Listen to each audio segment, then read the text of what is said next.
तो आपको क्या लगता है कि मैं आपको यहाँ ये बताऊंगा कि कलाकारी करनी है, कलर बनना है और ड्राइंग बनाना है, ये सब मैं नहीं बताऊंगा क्योंकि कलाकारी आपको आती है।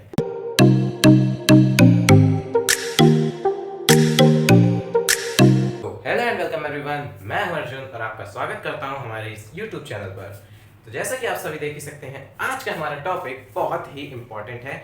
भले ही आप इस दुनिया की किसी भी एग्जाम की प्रिपरेशन कर रहे हों, यस, दुनिया के किसी भी एग्जाम यानी 8th 9th 10th 11th 12th JEE Mains NEET या यूपीएससी लेवल तक की तैयारी में ये चीज़ बहुत ही मायने रखती है। और वो क्या है कि how to make effective notes. तो ये बहुत ही इंपॉर्टेंट बात है।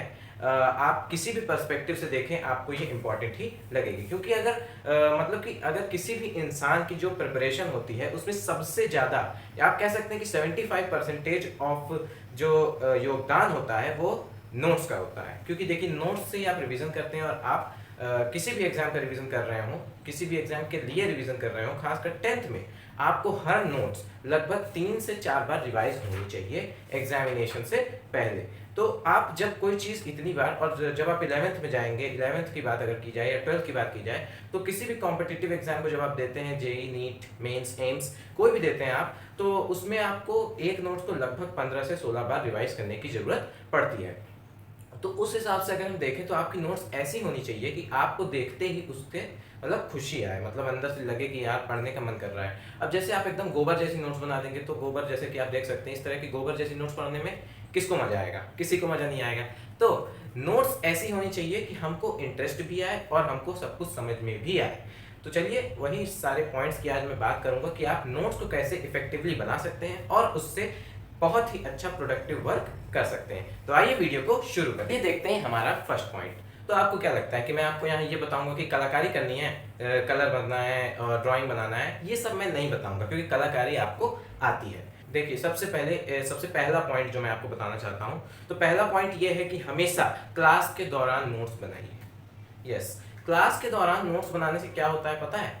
आप जब क्लास के दौरान नोट्स बनाते हैं तो जो टीचर बोलता है वो आपके माइंड में तो मेकअप होता ही रहता है, और जब आप उसी चीज़ को लिखते हैं उसी टाइम पे, कई कई लोगों ने कहा, मतलब कई लोगों से मैंने ये सुना है कि एक समय पे सुनना लिखना दोनों एक साथ नहीं करना चाहिए। पर अगर मेरे पर्सपेक्टिव से देखा जाए, और मतलब कई लोग ये भी बोलते हैं जो मैं बता रहा हूँ, और कई लोग ये भी बोलते हैं कि लिखते समय मतलब सुनते समय नहीं लिखना चाहिए, पर मैं आपसे कह रहा हूँ कि नोट्स हमेशा क्लास के दौरान बनानी चाहिए। क्योंकि देखिए, इसमें मेरा जो नेक्स्ट पॉइंट है इसी से जुड़ा हुआ है, तो आप उससे इसको रिलेट कर पाएंगे। तो नोट्स क्लास के दौरान बनाने से ये होता है कि जब मान लीजिए टीचर बोलता है जो जो आप उसको लिखते हैं, तो आपके माइंड मेकअप में और अच्छी तरीके से ये ग्रास्प कर पाते हैं आप। तो पहली चीज़ तो ये होगा कि नोट्स हमेशा क्लास में बनानी चाहिए। नेक्स्ट पॉइंट आपका ये आता है कि जब आप क्लास में नोट्स बनाइए तो कुछ पॉइंट्स तो टीचर कहता है कि आप ये पॉइंट नोट कर लीजिए, ठीक, ये पॉइंट नोट कर लीजिए, तो उस पॉइंट को आप नोट कर लेते हैं। पर कुछ चीज़ें ऐसी भी टीचर के मुंह से निकल जाती हैं या टीचर समझाते समझाते बोल देता है, वो ये चीज़ रहती है कि जैसे मान लीजिए कि पढ़ा रहा है वो न्यूटन्स लॉज ऑफ मोशन। तो न्यूटन्स लॉज ऑफ मोशन पढ़ाते समय उसने फर्स्ट लॉ को एक्सप्लेन किया कि the body remains at rest और in motion until an external force applied on it. तो ये तो आपने नोट कर लिया। और कभी कभी मान लीजिए कोई इंपॉर्टेंट चीज़ वो हिंदी में बोल दे, कह दे कि न्यूटन का फर्स्ट लॉ ये स्टेट करता है, और अगर कोई चीज़ रुकी हुई है तो वो रुकी ही रहेगी, मोशन में है तो वो चलती ही रहेगी जब तक कोई बाहरी फोर्स पे अप्लाई नहीं होगा। तो आप ये चीज़ भी नोट्स के मतलब जहाँ पे आप लिखे रहेंगे उसी के नीचे इसको हिंदी में लिखिए। हिंदी में लिखने से क्या होगा कि जब आप नोट्स को रिवाइज करेंगे, लिखने के बाद उसके आगे 1-2 स्टार बना दीजिए। मैं मैक्सिमम 3 स्टार बनाता हूँ। तो 3 स्टार बनाने से क्या होता है कि आपको लगता है कि 3 स्टार की फीलिंग आती है, तो आपको पढ़ने में ज़्यादा इंटरेस्ट आता है। और अगर आपको कोई चीज़ और ज़्यादा इंपॉर्टेंट लगे तो उसके आगे 5 स्टार बना लीजिए। तो इस तरह से आप नोटेशंस का यूज़ कर सकते हैं। तो हमारा तीसरा पॉइंट यही है कि नोटेशंस का यूज़ करिए। नोटेशन मतलब आप स्टार बना सकते हैं, हैशटैग लगा सकते हैं, @ लगा सकते हैं, और अपने मन में याद कर सकते हैं कि स्टार लगाए हैं तो मतलब ये इंपॉर्टेंट है, 3 स्टार लगाए तो इंपॉर्टेंट है, 5 स्टार लगाए तो मोस्ट इंपॉर्टेंट है। तो इस तरीके से आप नोट्स को और इफेक्टिव बना सकते हैं। और चौथा पॉइंट हमारा ये आता है कि हमें अलग अलग कलर का यूज़ करना है। अलग अलग कलर का ये यूज़ करने का मतलब नहीं कि आप 7 रंगों से लिखें, कि 7 रंग ज़्यादा हो जाएंगे। आपको मैक्सिमम 2 या 3 कलर का यूज़ करना है। जैसे आप ब्लैक यूज़ करते हैं, ब्लू यूज़ करते हैं, और एक रेड यूज़ कर लीजिए। रेड नहीं यूज़ करना है, ग्रीन यूज़ कर लीजिए। मार्केट में बहुत कलर की पेन्स आती हैं, तो अब ये नहीं है कि आप लाल, हरा, नीला, पीला मतलब हर कलर लेके चले जाएं, क्योंकि उससे फिर नोट्स नहीं लगती हैं, शादी का कार्ड लगने लगती हैं। तो फिलहाल आपको नोट्स को शादी का कार्ड नहीं बनाना है, आपको नोट्स जैसे बनानी है। तो इसी तरह मतलब कि हमारा चौथा पॉइंट ये हो गया कि हमें थोड़ा कलरफुल लिखना है, और थोड़े तीसरा पॉइंट क्या था कि हमें नोटेशन, तो नोटेशन बहुत इंपॉर्टेंट होती है। तो अब आता है हमारा फिफ्थ पॉइंट। तो फिफ्थ पॉइंट में आपको क्या याद रखना है, ये पॉइंट सबसे इंपॉर्टेंट और लास्ट पॉइंट है। ठीक है, मैंने एक बार मैं आपको रिवाइज करवा दूंगा, मैंने सारे पॉइंट्स बोले हैं, जो भी बोले हैं वो सब आपको मैं बता दूंगा लास्ट में।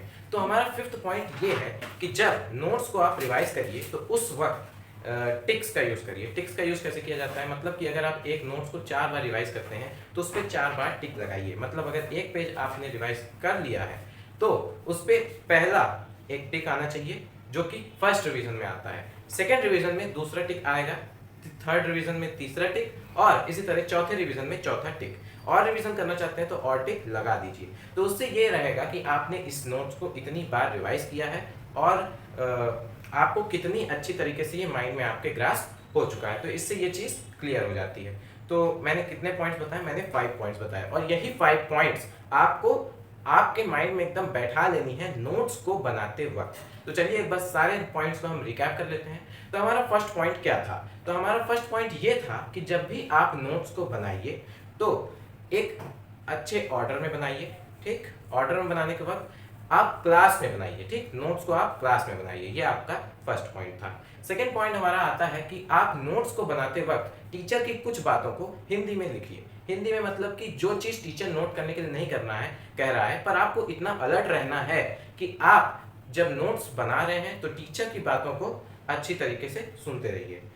थर्ड पॉइंट हमारा ये आता है कि हमें नोटेशंस का यूज़ करना है। नोटेशंस का यूज़ मैंने जैसे बताया, स्टार्स का यूज़ कर सकते हैं, हैश का यूज़ कर सकते हैं, @ का यूज़ कर सकते हैं, वो आपके ऊपर है, आप अपनी खुद की भी नोटेशंस बना सकते हैं।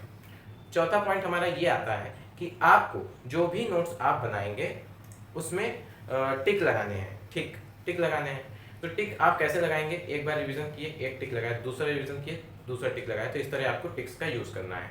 और लास्ट पॉइंट मेरा ये है कि आपको थोड़े 2-3 कलर से लिखना है, और ये ज़रूर याद रखिएगा कि 2-3 से ज़्यादा कलर नहीं होने चाहिए, नहीं नोट्स थोड़ी कम अच्छी लगती है। तो इसी तरह आप अच्छी तरीके से नोट्स बना सकते हैं, इफेक्टिवली बना सकते हैं। और यकीन मानिए अगर आप इन सारे तरीकों से नोट्स बनाएंगे, इस तरीकों से नोट्स बनाएंगे, तो जब आप उस नोट्स को रिवाइज करेंगे तो थोड़ा ज़्यादा इंटरेस्ट आएगा रिवीजन में। तो फिलहाल आज के लिए इतना ही। इस तरह की इंपॉर्टेंट और अच्छी वीडियोस के लिए चैनल पर बने रहिए। तो वीडियो को लाइक कर दीजिए, and thank you and bye bye.